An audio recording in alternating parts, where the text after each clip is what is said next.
हरे हरे राम राम राम हरे हरे हरे कृष्ण कृष्ण कृष्ण हरे हरे हरे राम राम राम हरे हरे हरे कृष्णा कृष्ण कृष्ण हरे हरे हरे राम राम राम हरे हरे जय जय प्रभुपाद गुरुदेव प्रभुपाद जय जय गुरुदेव जय जय प्रभुपाद गुरुदेव प्रभुपाद जय जय गुरुदेव गौर हरि बोल हरि बोल हरि बोल गौर हरि बोल हरि हरि बोल। जय श्री प्रभुपाद की जय, गुरुदेव की जय, पवन निताय की जय, राधा माधव की जय।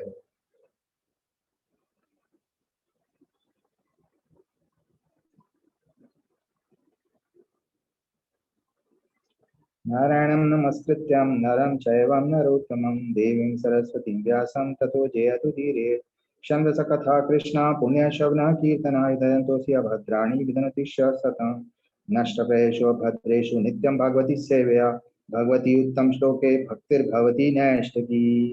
ॐ नमो भगवते वासुदेवाय ॐ नमो भगवते वासुदेवाय ओम नमो भगवते वासुदेवाय। जय श्री प्रभुपाद की जय, गुरुदेव की जय, माताएं की जय।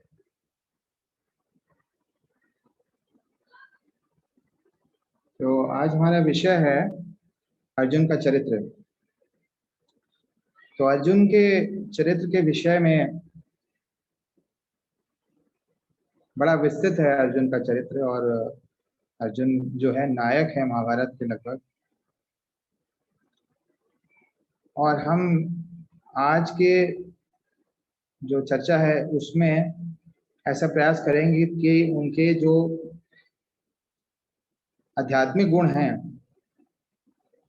उनकी ओर ध्यान दें। उनके भौतिक गुणों के बारे में तो बहुत कुछ लिखा गया है, बहुत कुछ वृतांत है, लेकिन जो उनके आध्यात्मिक गुण हैं उसकी ओर हम थोड़ा अपना ध्यान लगाएं। तो इसी के साथ जो है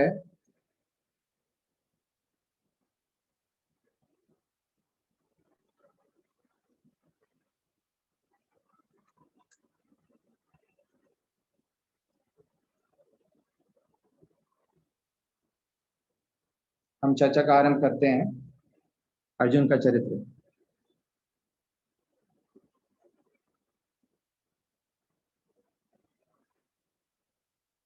तो प्रभुपाद जी ने 23 फरवरी सन 1972 में गीता का के 16वें अध्याय का 5वां श्लोक है, और उस श्लोक के ऊपर उन्होंने जो है वो क्लास ली है, जिसमें कि अर्जुन के कुछ गुण हैं उनके संबंध में कहा गया है। हम यहाँ से अपनी चर्चा का आरंभ करते हैं। तो गीता का 16वां अध्याय 5वां श्लोक कहता है, दैवी संविदे मोक्षाय निबंधया सुरीमता मां शुच संपदम दैवीम अभिजात स्योतसी पांडव। दिव्य गुण मोक्ष के लिए अनुकूल हैं और आसी गुण बंधन दिलाने के लिए हैं। हे पांडु पुत्र, तुम चिंता मत करो, क्योंकि तुम दैवी गुणों से युक्त होकर जन्मे हो। अब ये क्या दैवी गुण हैं, ये 5वें श्लोक में कहे गए हैं।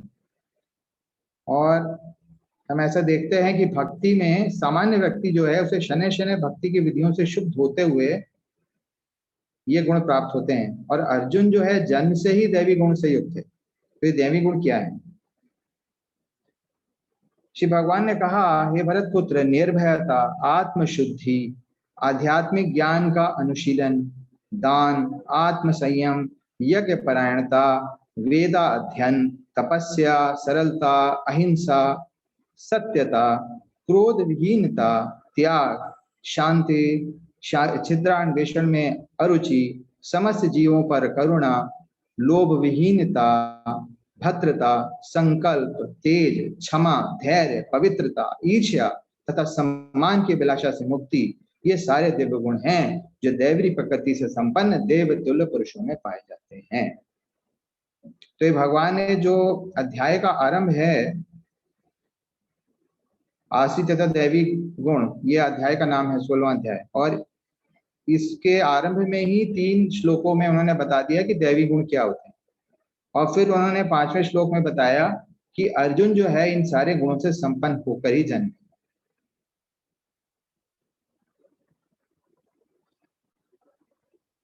तो प्रभुपाद जी अपनी क्लास में बताते हैं कि सामान्य व्यक्ति के अंदर दोनों प्रकार के गुणों का रुझान, दोनों तरफ रुझान होता है, यानी कि जो अवगुण होते हैं और जो गुण होते हैं।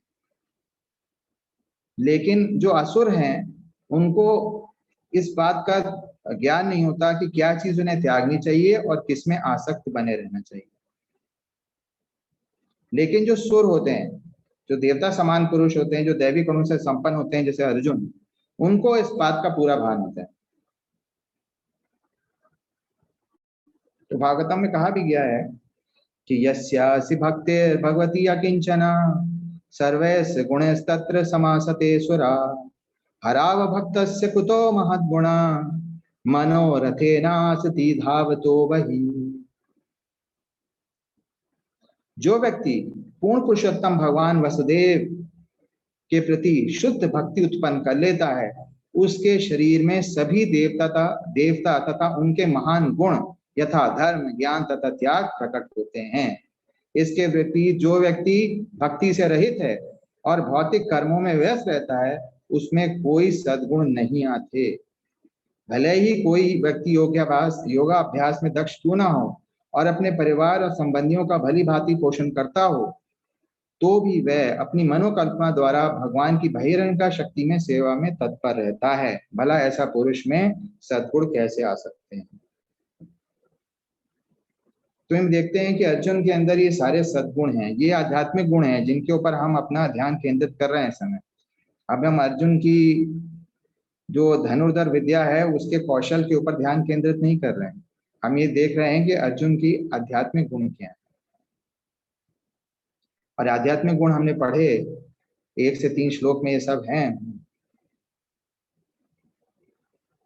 और जो व्यक्ति अध्यात्म की ओर नहीं झुका होता, वह भले ही योगाभ्यास जानता हो या वर्ण आश्रम धर्म, ये जो लिखा है अपने परिवार और संबंधियों का भली भांति प्रण होता है, यानी कि वर्ण आश्रम धर्म, ब्राह्मण, क्षत्रिय, शूद्र, वैश्य और ब्रह्मचारी, गृहस्थ, वानप्रस्थ और इवन यहाँ तक कि सन्यास, इन सब में भी वो अगर दक्ष हो, लेकिन अगर वह भगवान का भक्त नहीं है तो वो भगवान की बहिरंगा शक्ति से में बुरी तरीके से भ्रमित हो जाता है, क्योंकि वो मनोकल्पना करने लगता है। मनोरथेना आसति धावतो वही, वो भागता रहता है।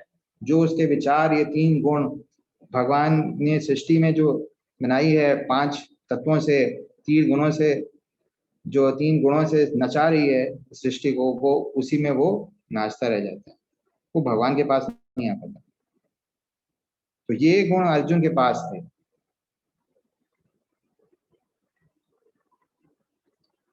अब जो अर्जुन जन्म से लेकर पैदा हुए थे, वो भक्तों को जो है, सामान्य व्यक्तियों को विधि से सिखाया जाता है कि शुद्धि कैसे प्राप्त की जाए, यानी 4 नियम प्रभुपाद जी बताते हैं। यथा मांसाहार, व्यभिचार, द्यूत क्रीड़ा और मद्यपान से विमुक्ति, इनसे दूर रहें, हरि नाम करें, और इससे हृदय और मन की शुद्धि का अभ्यास होगा। और किसी भी वर्ण और आश्रम में रहकर अगर ऐसा कोई व्यक्ति करता है तो भगवान को प्रसन्न कर सकता है। कैसे कर सकता है? अथा पुंबेर्दजा श्रेष्ठा वर्ण आश्रम विभागशा स अनिष्टस्य धर्मस्य संसिद्धिर हरितोषणम। अतः ये दृष्टेश निष्कर्ष निकलता है कि वर्ण आश्रम धर्म के अनुसार अपने कर्तव्यों को पूरा करने से जो परम सिद्धि प्राप्त हो सकती है, वह है भगवान को प्राप्त करना। ये अर्जुन ने उदाहरण दिया इसका। कैसे दिया? अर्जुन गृहस्थ हैं, अर्जुन क्षत्रिय योद्धा हैं, अर्जुन सेना नायक हैं। ये अर्जुन कोई साधारण सैनिक नहीं है, जिनके ऊपर कई सारी अक्षणीय सेना का नेतृत्व करने का भार है, और साथ ही जो उनके विरुद्ध है उनसे युद्ध करने का भार है, उनका वध करने का भार है, और वो भी कई अक्षणी, करोड़ों में सेना है दोनों तरफ। तो अर्जुन कोई साधारण योद्धा नहीं है, और इस स्थिति में वो भगवान को प्रसन्न कर रहे हैं। कैसे कर रहे हैं? योद्धाओं को नेतृत्व करके और कुछ योद्धाओं का वध करके, यानी कि बहुत सारे योद्धाओं का। इस तरह का बहुत बड़ी बाह्य दृष्टि से बड़ी हिंसा पूर्वक कार्य करके वो भगवान को तुष्ट कर रहे हैं। कैसे कर रहे हैं? क्योंकि वो युद्ध भगवान के कहने से कर रहे हैं।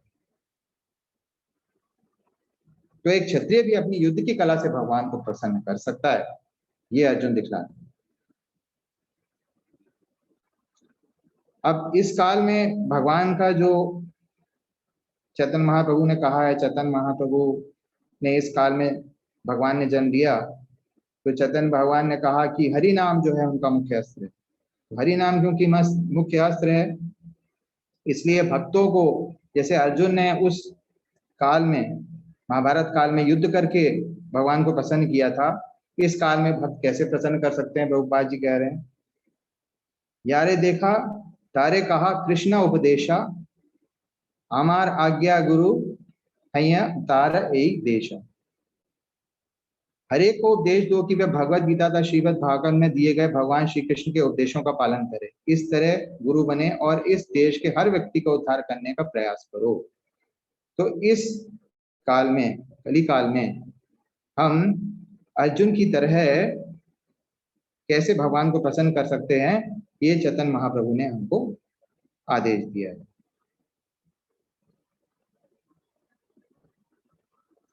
और भगवान ने अर्जुन को क्या शिक्षा दी कि मन मना मत भक्तो, सदैव मेरा चिंतन करो, मेरे भक्त बनो, मेरी पूजा करो और मुझे नमस्कार करो। इस प्रकार तुम निश्चित रूप से मेरे पास आओगे, मैं तुम्हें वचन देता हूं, क्योंकि तुम मेरे परम प्रिय मित्र हो। तो प्रभुपाद जी कहते हैं कि मन मना भक्तो, ये इस काल में भी संभव है, क्योंकि हमें केवल भगवान को प्रसन्न करने के लिए बड़ी सरल विधि से कार्य करना है। कभी हरिनाम करना है, दिन के समय अपने जाप करना है, भगवान को पत्रम पुष्पम फलम तोयम और 4 विधि जो नियम है उसका पालन करना है। तो इस तरह से हम भगवान के भक्त बनेंगे और भगवान को प्रणाम करेंगे और भगवान को प्रसन्न करेंगे। अब अर्जुन में एक और गुण है, जिनको भगवान कृष्ण एक प्रकार से सर्टिफिकेट देते हैं कि क्यों उन्होंने भगवत गीता इनको बताई। सायवयं मया तेद्य योग प्रोक्ता पुरातना, भक्तोसी में सखा चेती रहस्यम एतद् उत्तमम्। आज मेरे द्वारा वही ये प्राचीन योग यानी परमेश्वर के साथ अपने संबंध का विज्ञान तुमसे कहा जा रहा है, क्योंकि तुम मेरे भक्त तथा मित्र हो, अतः तुम इस विज्ञान के दिव्य रहस्य को समझ सकते हो। तो ये बहुत बड़ा कारण है जिसके कारण जो है भगवत गीता अर्जुन से कही गई, क्योंकि वह भगवान कृष्ण के भक्त तथा मित्र थे और वो भगवान से कोई ईर्ष्या नहीं रखते थे, और इसलिए वो सुपात्र थे भगवत गीता का रहस्य सुनने और समझने के लिए।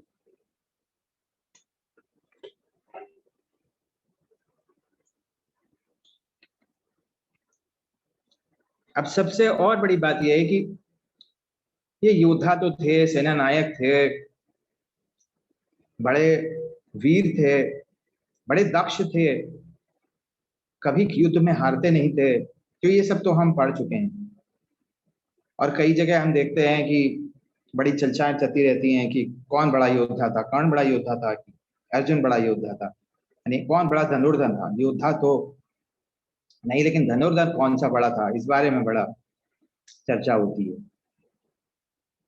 लेकिन बात ये नहीं है, बात यह है कि अर्जुन भगवान के कार्यक्रम में संयोग कर रहे थे। हम उन विषयों के ऊपर इतना ध्यान ना दें कि कौन बड़ा योद्धा था, भगवान के कार्यक्रम के अनुसार कौन काम कर रहा था, निश्चित रूप से अर्जुन ही कर रहे थे। क्या था भगवान का कार्यक्रम? भगवान कह देते हैं, भगवद गीता में कहा है, यदा यदा ही धर्मस्य ग्लानिर्भवति भारत और परित्राणाय साधूनां विनाशाय च दुष्कृताम्। तो ये दो मुख्य उद्देश्य हैं भगवान के, और इन दोनों कार्यक्रमों में अर्जुन सहयोग कर रहा था, क्योंकि कई सारे आसुरी राजाओं का वध अर्जुन के द्वारा हुआ, भगवान ने कई सारे आसुरी राजाओं का वध किया, तो वो कार्यक्रम में सहयोग कर रहा था भगवान। भगवान चाहते थे कि इस पृथ्वी पर जो है वो धर्म का राज्य हो, अधर्म का नहीं, और इसके लिए उसने अपने संबंधियों से भी युद्ध किया भगवान के कहने से। तो हमें क्या करना है? इस काल में हरिनाम भगवान का युद्ध है, हमें हरिनाम का प्रचार करना है। जैसे अर्जुन ने भगवान का सहयोग किया आसुरी प्रवृत्ति के लोगों का विनाश करने में, वैसे ही हमारा काम है कि आसुरी प्रवृत्ति का विनाश करने के लिए, लोगों में दैवी प्रवृत्ति का संचार करने के लिए हम हरिनाम का प्रचार करें। और क्या मानते हुए कि इस भगवान में, इस सृष्टि में भगवान सर्वोपरि है, और जो भी कुछ सत्य तथा असत है उसका उद्भव भगवान से है।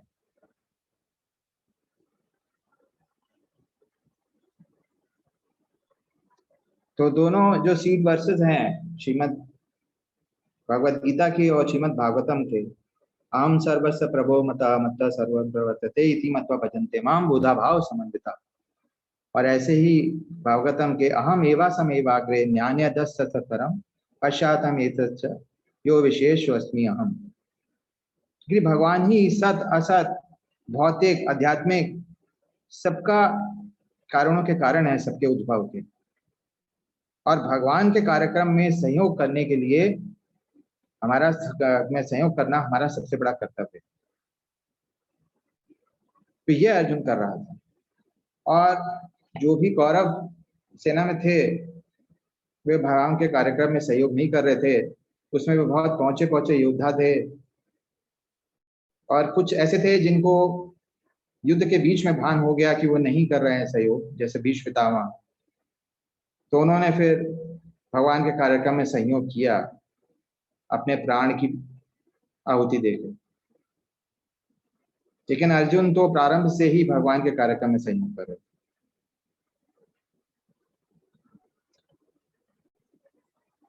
कई बार हम पढ़ते हैं भगवद गीता के आरंभ में कि अर्जुन बड़े भ्रमित थे, कई जगह ऐसा लिखा हुआ है, वो समझ नहीं पा रहे थे। लेकिन जैसे हमने पढ़ा, वो क्यों भ्रमित थे? वो उनका भ्रम कोई साधारण मनुष्य का भ्रम नहीं था, वो ऐसा भ्रम नहीं था जैसे भ्रम हमें होता है। क्यों नहीं था? अर्जुन जो है वह नर ऋषि का अवतार थे, महाभारत कहती है, जिन्होंने हजारों साल तक, सहस्र वर्षों तक भगवान पे ध्यान लगाया था। और उनके पास ये जो हमने पढ़े 1 से 3 श्लोक 16वें अध्याय के, उनके पास सारे दैवी गुण थे।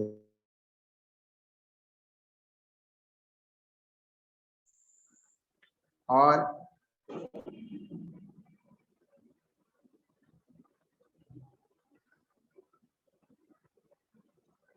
क्षमा, दया, ये सारे गुण हैं उसमें।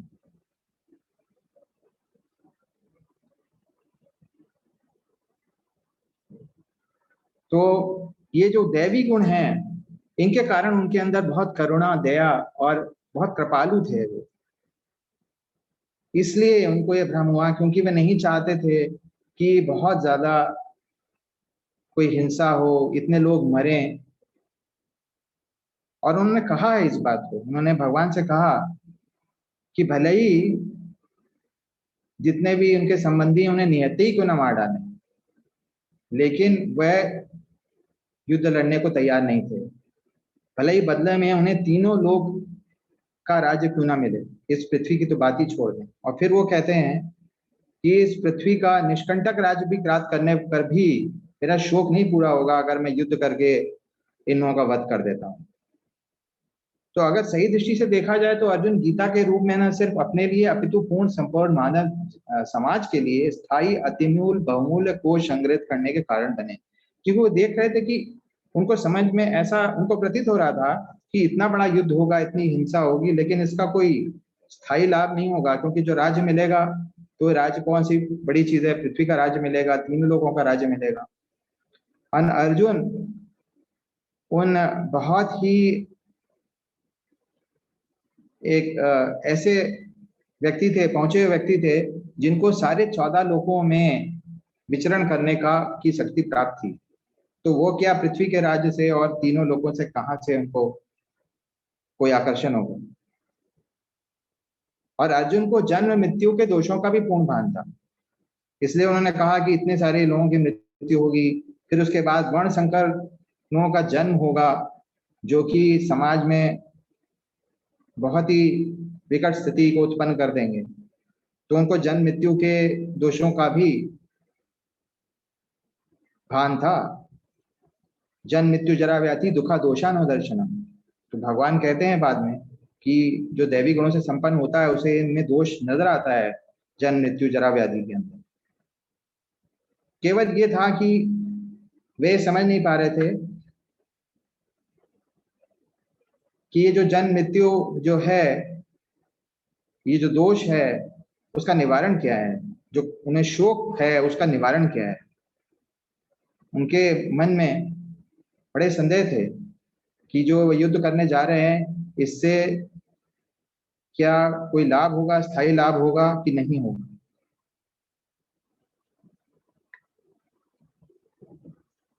और इन संदेहों के कारण और अपने बड़े ही कृपालु और दयालु स्वभाव के कारण भगवान ने भगवत गीता बोली।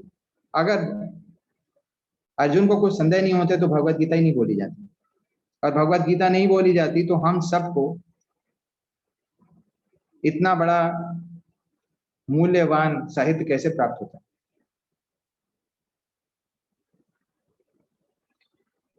अर्जुन का एक और गुण था कि वह भगवान के संग सखा भाव में थे, यानी मैत्री का भाव।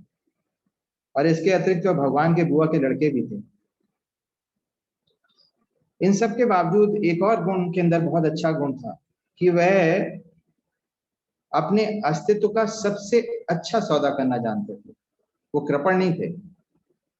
अगर आप व्यापार में हैं या कोई सौदा करते हैं, हर व्यक्ति जो व्यापार नहीं करता सौदा तो जरूर खरीदता है जब बेचता है, उसे पता होता है कि अपने माल और संपत्ति का सबसे अच्छा मूल्य उसे मिलना चाहिए। बस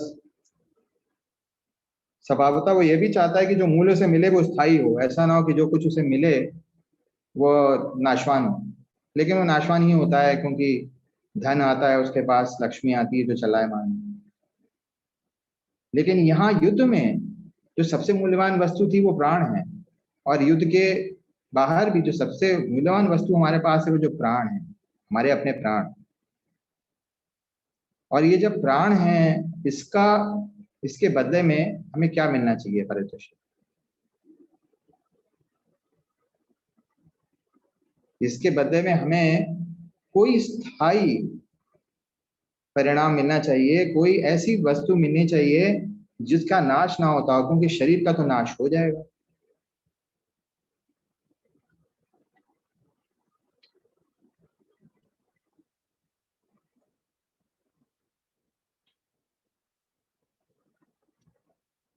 तो अर्जुन वे कारण बने जिसके कारण जो है ये भगवत गीता बोली गई। और आने वाले चिरकाल तक सारे विश्व के कल्याण के लिए भगवान के श्रीमुख से गीतोपनिषद का संचार कराने वाले व्यक्ति बने, और इस प्रकार वह सबसे बड़े दानवीर बने। अब हम सुनते हैं कि महाभारत में कि कोई अमुक व्यक्ति बहुत बड़ा दानवीर था, लेकिन हम भक्त लोग जानते हैं कि जब हम लोग गीता वितरण के लिए जाते हैं तो हम बताते हैं कि गीता का दान सबसे बड़ा दान होता है। और यहाँ हम अर्जुन की बात कर रहे हैं जिनकी वजह से भगवत गीता अस्तित्व में है। तो सबसे बड़ा दानवीर कौन है? अर्जुन है। कैसे? सर्वोपनिषदो गावो धोक्ता गोपाल नंदना पार्थो वत्सा सुधीर भोक्ता दुक्ता गीतामृतम महत्। यह गीतोपनिषद भगवद गीता जो समस्त उपनिषदों का सार है, गाय के तुल्य है, और गाल बाल के रूप में विख्यात भगवान श्री कृष्ण इस गाय को दू रहे हैं। यानी कि बहुत ही कम समय में भगवान ने 700 श्लोकों में भगवान ने कृष्ण ने और अर्जुन ने इस संवाद के द्वारा जो है सारे उपनिषदों का सार जो है यहाँ पर प्रस्तुत कर दिया। तो अर्जुन को कहा गया, ये गीता महात्म्य का श्लोक है, कहा गया है कि अर्जुन बछड़े के समान और सारे विद्वान तथा शुद्ध भगवद गीता के अमृतमय दूध का पान करने वाले हैं। और भगवान जो है वह गाय के जो भगवान ग्वाल बाल के रूप में है, और जो भगवत गीता है वो समस्त उपनिषदों का सार है और गाय के तुल्य है। और इस गाय में से जो दूध निकाला जा रहा है वह जो है भगवत गीता है। तो इन 700 श्लोकों में हमारे सारे धर्म का आधार जो है वह प्रस्तुत हो गया है। अब ना सिर्फ अर्जुन ने सेवा करी, बल्कि भगवान उन्होंने सारे समाज के सामने प्रस्तुत किया, आने वाले चिरकाल तक उन्होंने प्रस्तुत किया कि कैसे भगवत गीता जो है उससे व्यक्ति को स्थायी हल मिल सकते हैं अपनी जीवन की समस्याओं का, जो सबसे बड़ी समस्या है जन्म मृत्यु जरा व्याधि। बल्कि उनके वंशजों ने भी भगवत सेवा के निमित्त कार्य किए। इनके उनके पुत्र ने जो है वह अभिमन्यु ने युद्ध में अपने बलि दी, और उसके बाद जो है बड़े ही युवावस्था में और इस प्रकार भगवान के कार्य में सहयोग किया। और उसके बाद उनके पौत्र परीक्षित महाराज, इन्होंने जो है श्रीमद् भागवतम जब प्रस्तुत की गई है उसके निमित्त बनेंगे। श्रीमद् भागवतम इन्हीं के कारण कही गई। तो हम देखते हैं कि अर्जुन और उनके वंशज इन सभी ने भगवान के कार्यों में बहुत बड़ा सहयोग किया। अब अर्जुन के कुछ नाम हैं, कुछ नाम ऐसे हैं जो उनको संबोधन में बताए जाते थे, कुछ नाम ऐसे हैं जो अपने नाम है, जैसे पार्थ, कौन्तेय, अनग, जिष्णु, कुरुश्रेष्ठ। लेकिन इनसे इनके बहुत से गुण पता चलते हैं। जैसे अर्जुन युद्ध में कभी हारते नहीं थे तो इसलिए इनको जिष्णु कहा गया। अर्जुन बहुत शांत और सरल स्वभाव के थे इसलिए इसे अनग कहा गया। और पार्थ और कौन्तेय इनकी माता के ऊपर दिया गया, इनकी माता का नाम प्रथा था और कुंती भी था। इनको कुरुश्रेष्ठ भी कहा गया क्योंकि कुरुवंश के थे। किरीटनन कहा गया, श्वेतवाहन, कुरुनंदन, भिवस्तु, विजय, हमेशा जीतते थे क्योंकि, कुरुप्रवीर, फाल्गुन, सव्यसाची, धनुर्धर, धनंजय। धनंजय ऐसे व्यक्ति को उपाधि दी जाती है जो कहीं जाए और धन लेकर आए। तो अर्जुन के अंदर वह गुण था कि वो कहीं भी धन कहीं से ला के दे सकते थे। जब भी युधिष्ठिर महाराज को धन की आवश्यकता होती वह अर्जुन को बताते और अर्जुन कहीं से धन अर्जित करके ले आते।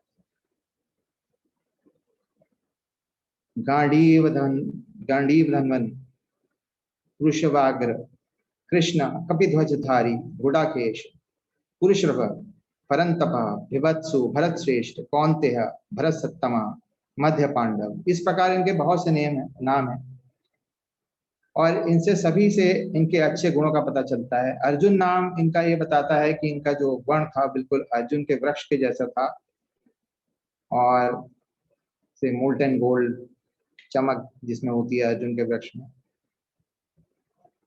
और दूसरी बात ये होती है कि ये स्टेनलेस होता है, इसमें कोई दाग नहीं होता। अर्जुन विश्व के सबसे बड़ा योद्धा होते हुए भी भगवान और भगवान के मंतव्य के प्रति पूर्ण समर्पित थे। और कैसे समर्पण कैसे किया उन्होंने?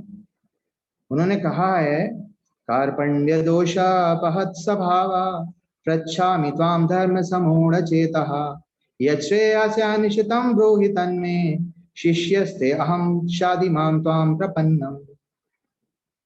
अब मैं अपनी कृपण दुर्बलता के कारण अपना कर्तव्य भूल गया हूं और सारा धैर्य खो चुका हूं। भगवत गीता में अर्जुन बोल रहे हैं आरंभ में कि ऐसी उनकी मनोस्थिति हो गई है। ऐसी अवस्था में मैं आपसे कुछ पूछ रहा हूं, जो मेरे लिए शेष करो उसे निश्चित रूप से बताएं। अब मैं आपका शिष्य हूं और शरणागत हूं, कृपया मुझे उपदेश दे। यानी कि उन्हें शरण लेना आता था, शरणागत वत्सल भगवान की शरण लेना उनको आता था। इतने सारे भौतिक गुण होते हुए भी और आध्यात्मिक गुण होते हुए भी वे बहुत ही विनीत थे और विनम्र थे, और उन्होंने अपने आप को भगवान के सामने पूर्ण रूप से शरणागत कर दिया। तो प्रभुपाद जी बताते हैं तात्पर्य में कि ये प्राकृतिक नियम है।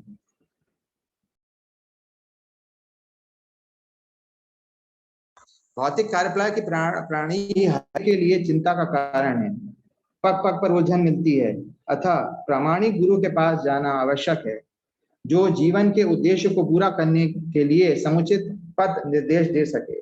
समग्र वैदिक ग्रंथ हमें यह उपदेश देते हैं कि जीवन की अनचाही उलझनों से मुक्त होने के लिए प्रामाणिक गुरु के पास जाना चाहिए। यह जुने उस दावाग्नि के समान है जो किसी के द्वारा लगाए बिना भभक उठती है। इसी प्रकार विश्व की स्थिति ऐसी है कि बिना चाहे जीवन की उलझनें स्वतः उत्पन्न हो जाती हैं। कोई नहीं चाहता कि आग लगे, किंतु फिर भी यह लगती है और हम अत्यधिक व्याकुल उठते हैं। अतः वैदिक वाङ्मय उपदेश देता है कि जीवन की उलझनों को समझने तथा समाधान करने के लिए हमें परंपरागत गुरु के पास जाना चाहिए। संसार दावा नंदिनी रोका, हम लोग रोज सुबह गाते हैं इस बात को।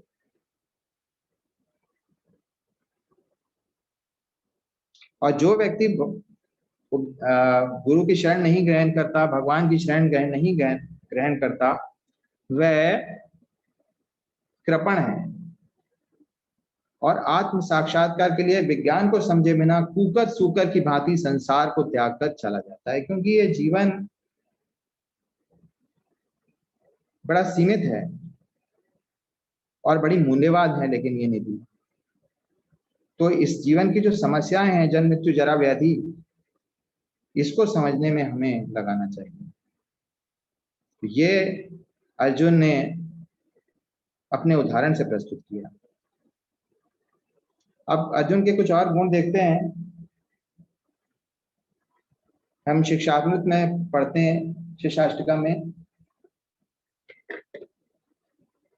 शिक्षामृत में, वाचो वेगम मनसा वेगम क्रोध वेगम जीवा वेगम उदरवपस्थ वेगम एतान वेगान्यो विषेहत धीरा सर्वमपि पृथ्वी स शिष्यात्।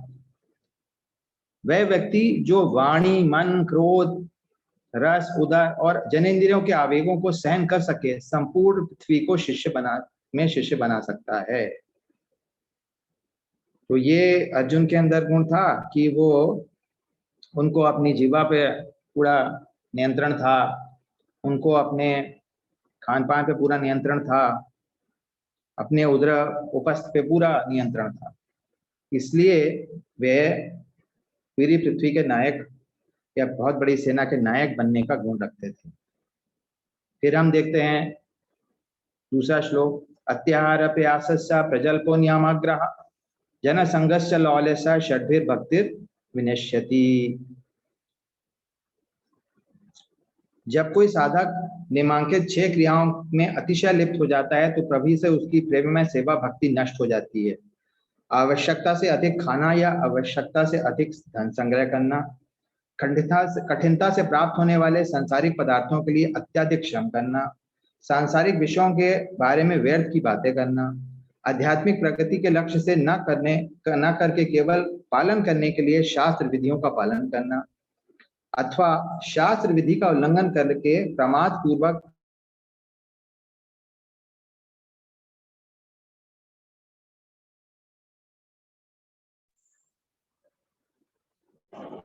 आचरण करना, कृष्ण भावना से विमुख सांसारिक लोगों की संगति करना और सांसारिक उपलब्धियों के लिए लालच करना। तो ये हम देखते हैं अगर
हरे बोल प्रसन्नवदन प्रभु जी।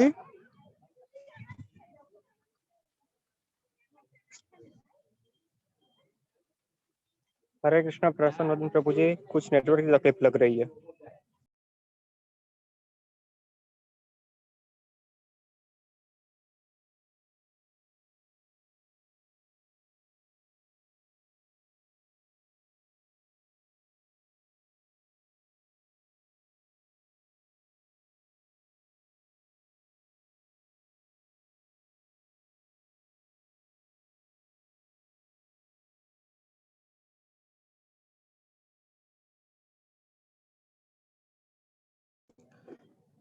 हरे कृष्णा। सभी पार्टिसिपेंट से निवेदन है, सभी श्रोताओं से निवेदन है, कृपया 2 मिनट 3 मिनट वेट करें। हमारे प्रसन्नवदन प्रभु जी कुछ ही देर में ज्वाइन करेंगे। हमें कुछ नेटवर्क का इश्यू लग रहा है।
हरे कृष्णा प्रसन्नवदन प्रभु जी 1 मिनट में ज्वाइन कर रहे हैं। तब तक हम महाविष्णु गोस्वामी महाराज जी के दिव्य समाधि के दर्शन कर लेते हैं।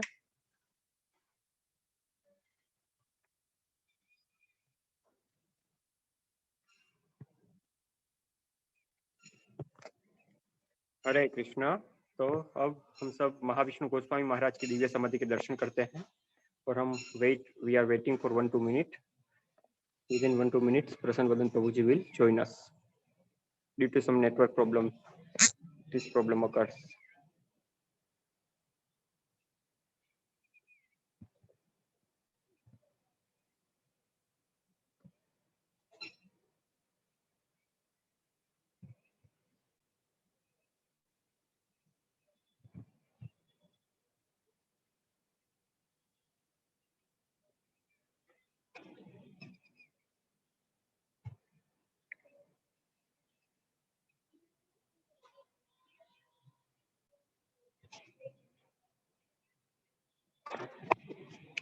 हरि बोल। प्रसन्न प्रभु जी आ गए हैं वापिस। मैं उनको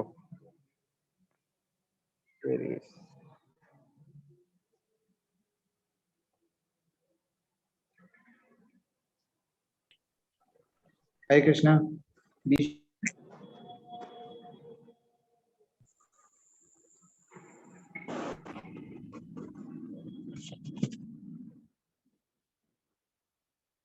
बीच में थोड़ा सा रुकावट आ गई थी, हम लोग आगे बढ़ते हैं। अर्जुन और परीक्षित महाराज ने कुछ ऐसे कार्य किए जिससे जिससे भक्तों के लिए कभी कलयुग ना आए और कृष्ण का संग कभी ना छूटे। ऐसा कहा गया है श्रीमद् भागवतम में कि कृष्ण जब इस धरा से चले गए, कृष्णे स्वधाम उपगते धर्म ज्ञान आदि भिसा कलौ नष्टा दृशामेशा पुणा अर्को अनुदोतितः। ये भागवत पुराण सूर्य के समान तेजस्वी है और धर्म ज्ञान आदि के साथ कृष्ण द्वारा अपने धाम चले जाने के बाद ही इसका उदय हुआ। जिन लोगों ने कलयुग के अज्ञान के घन अंधकार के कारण अपनी दृष्टि खो दी है, उन्हें इस पुराण के से प्रकाश प्राप्त होगा। तो ये परीक्षित महाराज ने श्रीमद् भागवतम, जो कि पौत्र थे अर्जुन के, उन्होंने इसके निमित्त बने थे। और ये हम देखते हैं कि अर्जुन और परीक्षित महाराज ने दोनों ने ही ऐसे साहित्यों में भगवान ऐसे साहित्यों की रचना में सहयोग किया जिससे कि आने वाले कलयुग में जितने भी जन होंगे उनके पास भगवान का साथ होगा और धर्म होगा। यानी कि जो स्वयं भगवान के रहते यहाँ पृथ्वी पे था, वही जो है सभी भक्तों के लिए आने वाले समय में उपलब्ध रहेगा।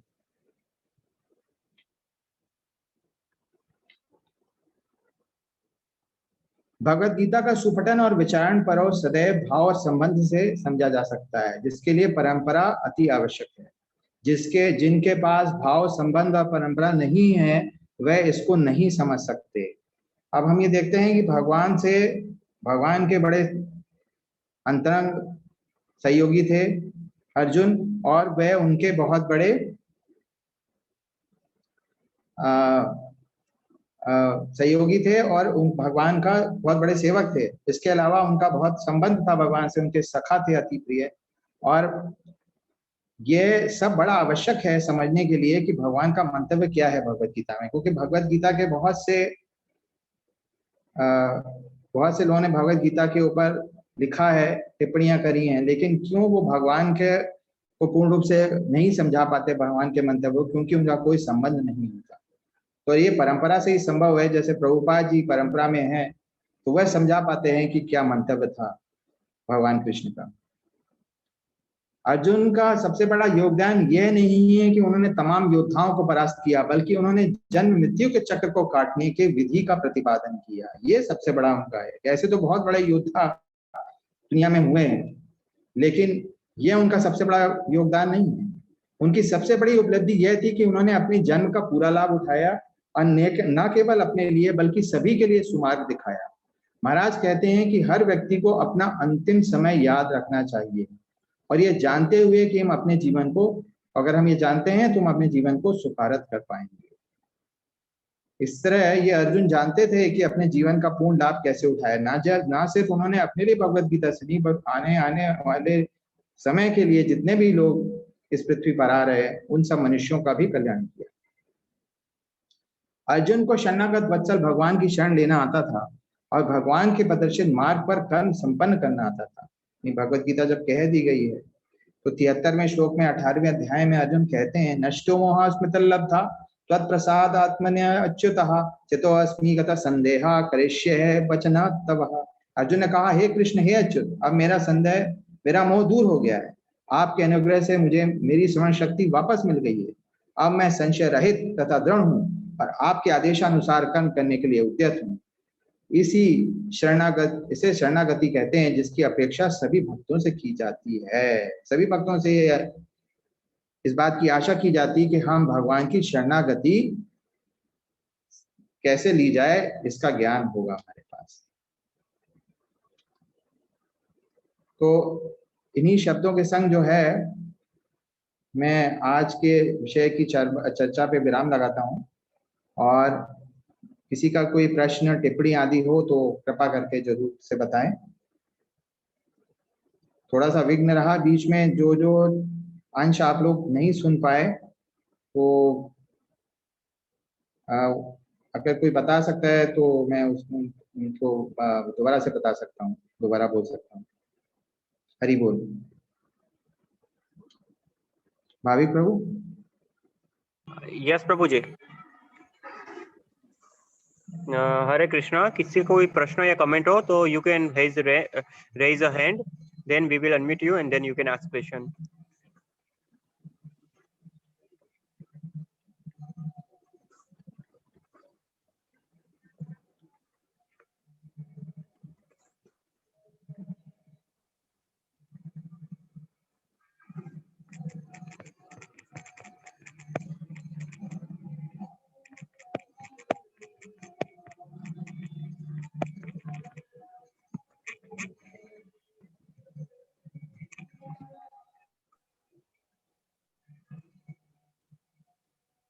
हरे कृष्णा।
हरि बोल।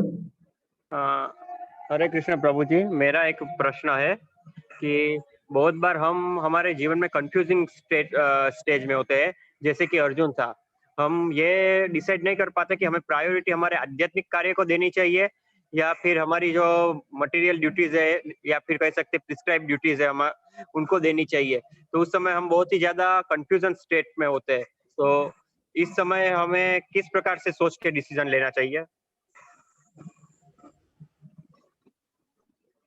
तो देखिए, ये जो है जो स्थिति है वो इसलिए होती है कि जो है हमारे इस समय हम अभी भक्ति का आरंभ कर रहे हैं, तो हमें अपनी जो भौतिक, हमें लगता है कि ये भौतिक है और एक आध्यात्मिक, दोनों कार्य जो हैं वो पृथक हैं।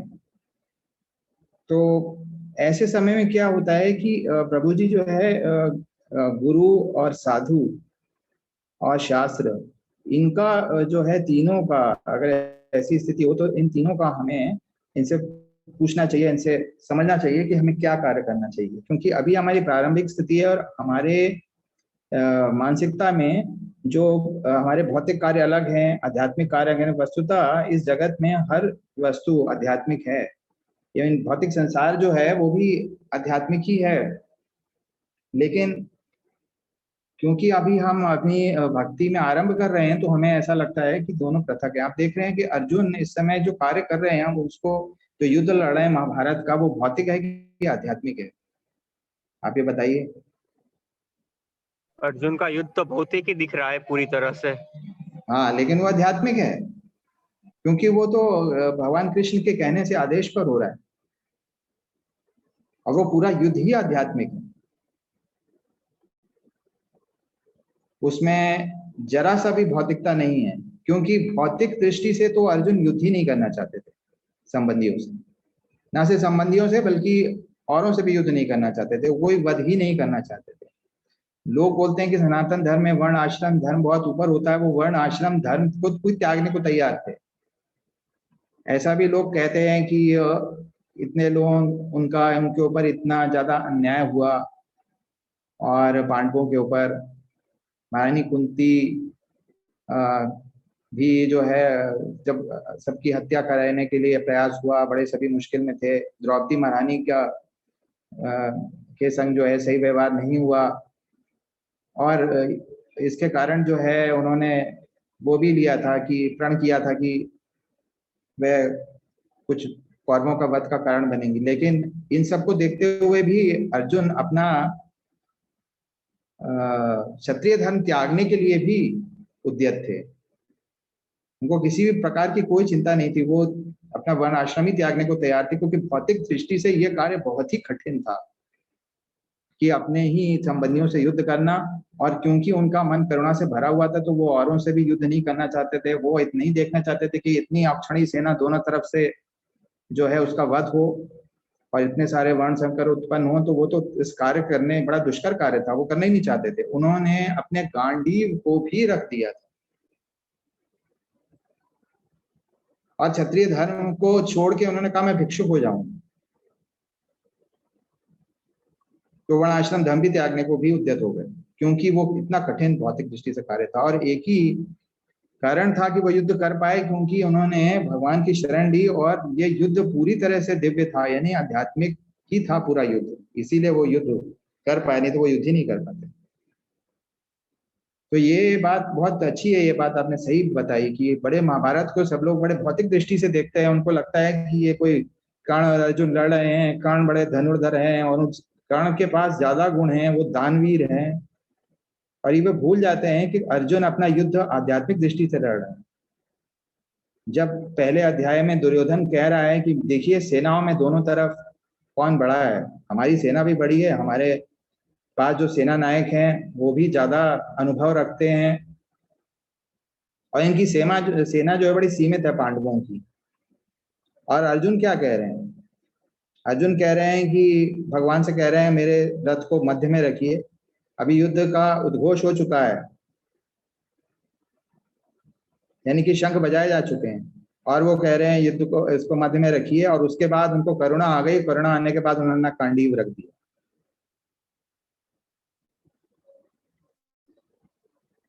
तो ये है भक्त अर्जुन।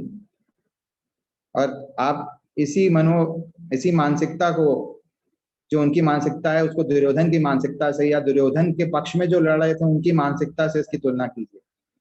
सभी युद्धों में लड़ने को उद्युक्त थे। कर्ण ये सिद्ध करना चाहते थे कि वो बड़े धनुर्धर हैं। भीष्म पितामह युद्ध में इसलिए थे कि उन्होंने शपथ दी थी अपने पिता से कि वह हस्तिनापुर के सिंहासन की हमेशा रक्षा करेंगे। इसके लिए वो युद्ध में लड़ने के लिए पूरी तरह युद्ध थे अर्जुन से, और लाखों योद्धाओं का उन्होंने बाद में वध भी किया। द्रोणाचार्य, कृपाचार्य और दुर्योधन और कर्ण तो थे ही। तो ये लोग तो भौतिक दृष्टि से पूरे रूप से तैयार थे, और अर्जुन भौतिक दृष्टि से बिल्कुल तैयार नहीं थे, वो तो युद्ध ही नहीं करना चाहते थे। तो जब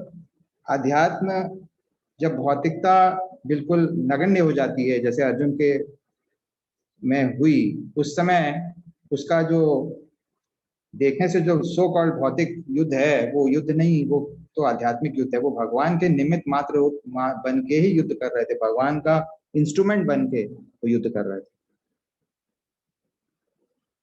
तो एक समय ऐसा आएगा कि ये दुविधा हमारे मन में नहीं रहेगी कि भौतिक कार्य करें कि आध्यात्मिक करें, लेकिन आरंभ में इसकी जरूरत होगी, क्योंकि जब कोई भौतिक चीज जो है हमें ज्यादा डराती है, और अध्यात्म कोई बहुत बड़ी चीज नहीं है हमारे लिए इस समय। जब हम अपने नए होते हैं भक्ति में, तो हमें लगता है कि अध्यात्म तो एक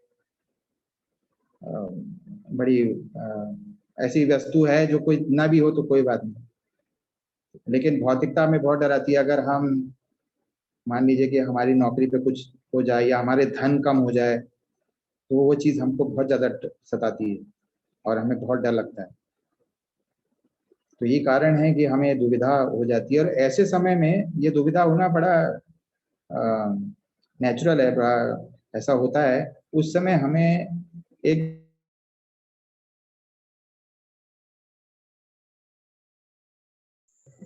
हरे कृष्णा। प्रसन्न प्रभु जी, आपका इनकी जरूरत पड़ेगी, इनका शरणागत होने की आवश्यकता पड़ेगी।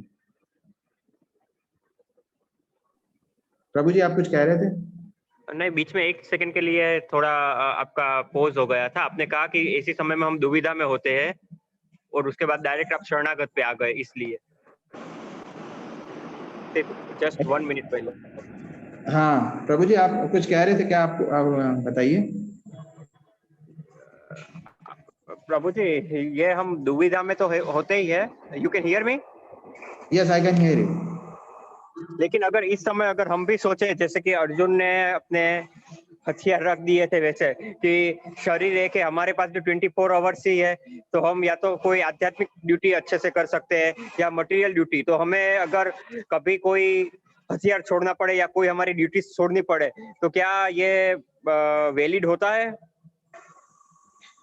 नहीं, बिल्कुल। देखिए, इसीलिए मैंने कहा कि इस समय हमें गुरु साधु शास्त्र का आश्रय लेना चाहिए। जैसे महाराज कहते थे कि आप अपना कार्य अच्छे से करिए ताकि आपके पास कोई धन की कोई कमी नहीं है। और अपना कार्य करने से जब क्या पास धन की कमी नहीं होगी तो आपका शांत रहेगा मन, और मन शांत रहेगा तो आप फिर भक्ति भी अच्छे से कर पाएंगे। तो खास तौर से कनिष्ठ अवस्था में ये बात बड़ी महत्वपूर्ण है। तो महाराज ऐसा आदेश देते थे। और हम देखते हैं कि जब व्यक्ति की मध्यावस्था आती है, उत्तम अवस्था आती है भक्ति की, तो ये बहुत बड़ी चीज नहीं रह जाती कि व्यक्ति के पास धन है कि नहीं है। लेकिन कनिष्ठ अवस्था में आती, तो इसीलिए हमें गुरु की जो है आवश्यकता होती है ऐसी स्थिति में। क्योंकि गुरु को मालूम है कि हमारी मनोस्थिति क्या है और हम कहाँ पर हैं और हमें कैसे आगे बढ़ाना है। तो आगे बढ़ाने के लिए वो सारे कार्य बताते हैं, जो कि सारे स्टेप्स बताते हैं, जिससे कि हम ऐसी स्थिति में पहुंच पाए जहां हम पूर्ण रूप से आध्यात्मिक हो जाएं। तो ये बात सही है कि कुछ कार्य जो आप कह रहे हैं वो छोड़े जा सकते हैं, लेकिन फिर ये भी ना हो कि जो है फिर हम भक्ति ही छोड़ दें। ऐसा भी होता है। हम ऐसा, तो इसलिए हमें जरूरी है कि कोई व्यक्ति जो वरिष्ठ है, जो उत्तम या मध्याधिकारी है, वो हमको जो है वो गाइड करे कि हमें कैसे करना है, क्या करना है। मैं आपको एक उदाहरण देता हूँ। मैं जब भक्ति में नया था, जब महाराज से मिला भी नहीं था, तो एक महाराज जी आते थे वहां पे मिनियापोलिस में। उनका नाम था गणपति स्वामी महाराज। तो गणपति स्वामी आते थे, तो उनसे मैंने कहा कि महाराज जी, हमने तो भक्ति का आरंभ किया। पहले हम एक राउंड करते थे पूरे एक सप्ताह में, खाली संडे को एक सप्ताह में एक जाप करते थे। वो ग्रुप जपा होता था 15 मिनट का। फिर हमने धीमे बढ़ा बढ़ा के उसको हम बड़े मुश्किल से 4 जाप करने लगे, क्योंकि समय जो हमारा नौकरी का था वो 12-13 घंटे का था। तो अब 4 जाप हम करने लगे घर पर 7 दिन। तो मैंने ये बात बताया कि महाराज 16 जाप तक तो मैं पहुंच ही नहीं पाऊंगा, ये तो 4 जाप में ही बड़ी मुश्किल से हो पाते हैं।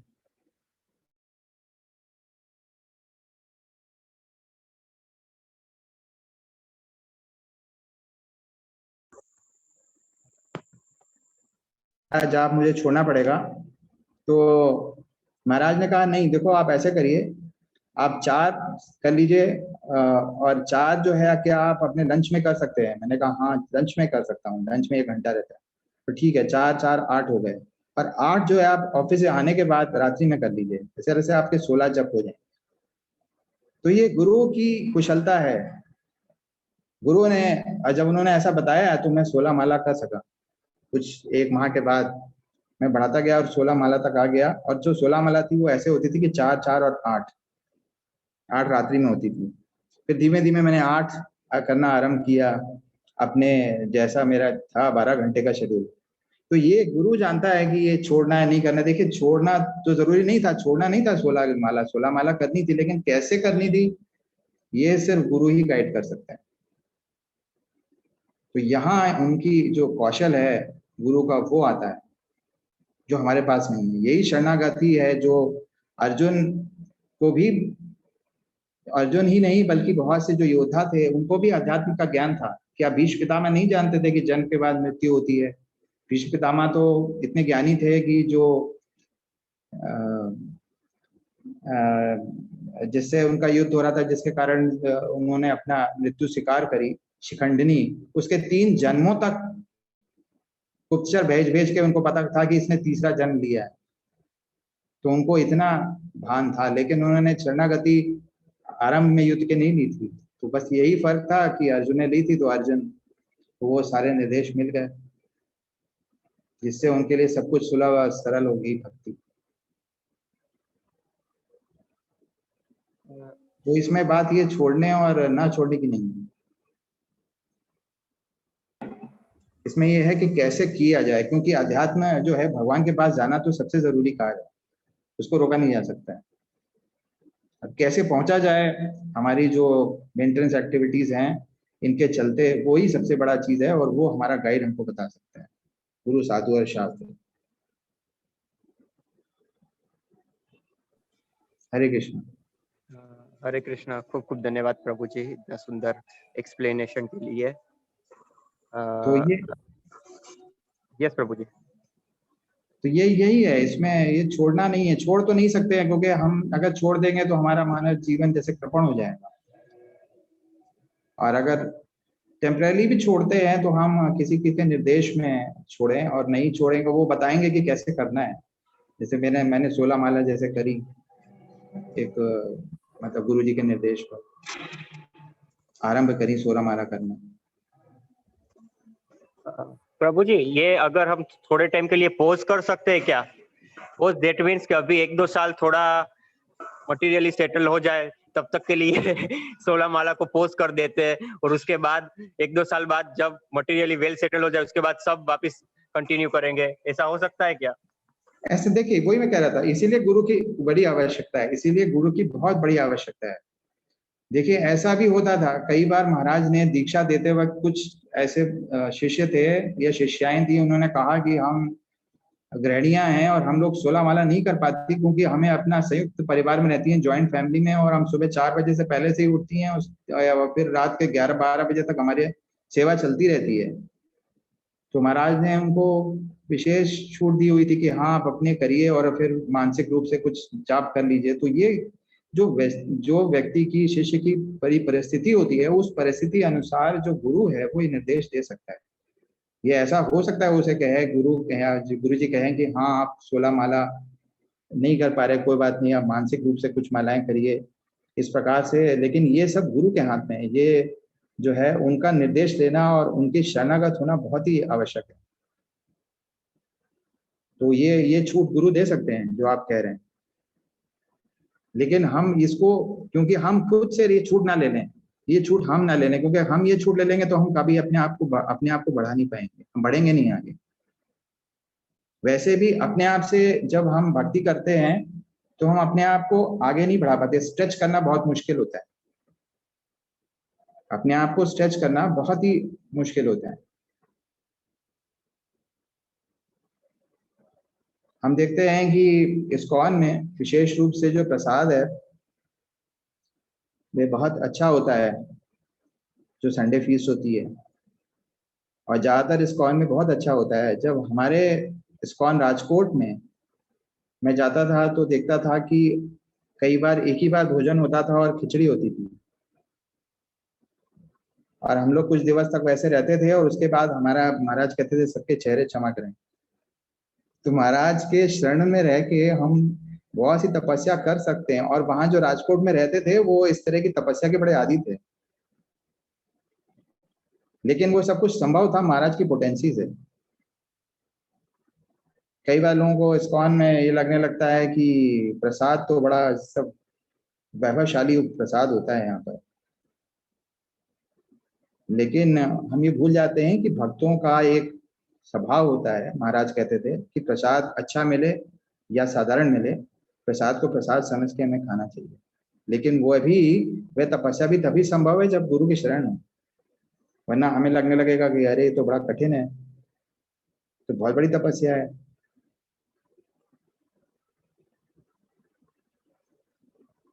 तो गुरु के शरण में बहुत कुछ संभव है, ऐसी तपस्या संभव है जो हम अपने आप से नहीं कर सकते, अपने आप को इतना स्ट्रेच कर सकते हैं जो हम अपने आप से नहीं कर पाएंगे।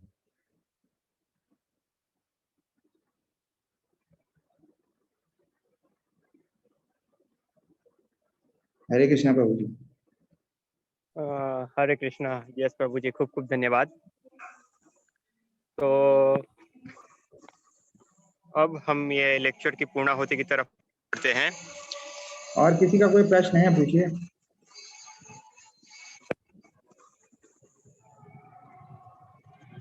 तो मैं इस्कॉन मंदिर राष्ट्र के प्रमुख वैष्णव सेवा प्रभु जी की तरफ से प्रसन्न वदन प्रभु जी का खूब खूब धन्यवाद करना चाहता हूँ, जिन्होंने अर्जुन के ऊपर इतना सुंदर लेक्चर दिया। प्रभु जी से फिर से नेक्स्ट सेशन में वापस मुलाकात होगी।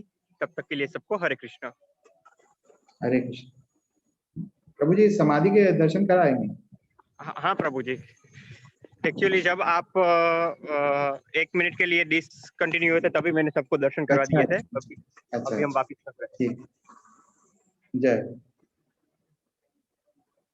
जय हरि बोल। तो अब श्री हम महाविष्णु गोस्वामी महाराज की दिव्य समाधि के दर्शन करते हैं और ये लेक्चर की पूर्णाहुति करते हैं। हरे कृष्णा। जय धन्यवाद।